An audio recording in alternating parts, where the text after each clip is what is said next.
story goes like this. They can hear the crying of a girl. "Please help me, please don't send me back," screamed 7-year-old Preena as she jumped into Amy Carmichael's lap, clinging to her neck. The little girl had just escaped from the Hindu temple in the middle of the night while her guardians were sleeping. Preena's mother had given her to the temple as a slave. Amy did not know what was going on, but she knew that this little frightened girl needed her love and protection. Indian girls were often unwanted and were given to the temple to serve as prostitutes. Because of this, when Preena arrived at Amy's door, Amy knew she could not send her back. The little girl could be beaten, even killed, if she were returned. Amy could have been charged with kidnapping and thrown into prison. Amy was not ready to give up on the child. She came to India to serve and to spread the love of Jesus.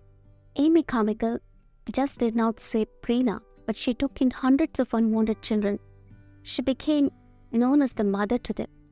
Amy and her team established a safe house for these girls where they received education, medical care, and spiritual guidance. Over time, the safe house grew and evolved into a community known as the Dohnavur Fellowship, which is located on a large tract of land on the very southern tip of the Indian subcontinent. Thus began the Dohnavur Fellowship. The children kept coming, and they called Amy Amma, the Tamil word for mother. She called the little children as lotus buds. She wanted the children to be like lotus buds. Though the lotuses arose from the mud, they remained clean and pure without stains. In the same way, she wanted the children to be pure and resilient irrespective of their environment. Despite being a Christian missionary, Amy Carmichael had a deep respect for the culture of India.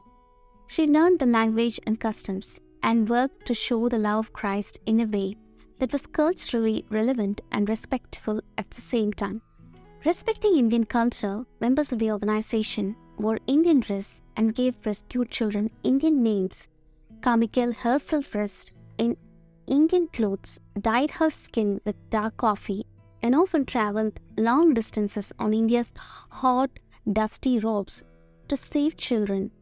As a young girl, Amy Carmichael wished she had blue eyes instead of brown.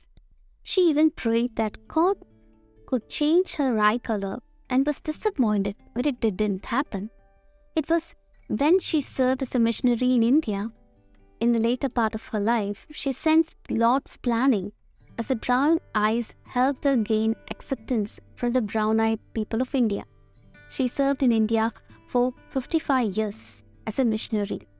Amy Carmichael was also greatly influenced by the life of George Mueller, and God had taught her to never ask for financial help to anyone, but she prayed to God for all her needs, from small to big things, and God met all her needs miraculously.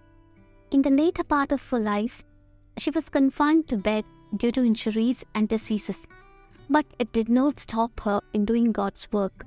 She continued to write and serve the people. Amy Carmichael wrote 35 books, which includes histories, biographies, and books of poetry. There were some of her very famous quotes. She goes like this: "Lord, you know that I cannot do this, but I believe that you can." Amy Carmichael lived a life of simplicity. Amy Carmichael died in 1951 at the age of 83. She is buried at Dohnavur Fellowship in accordance with Amy's wishes. A simple bird bath marks her grave.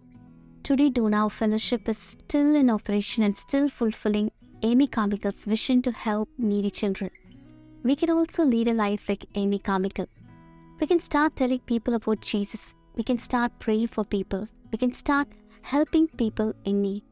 We can start praying for missionaries and pastors around the world.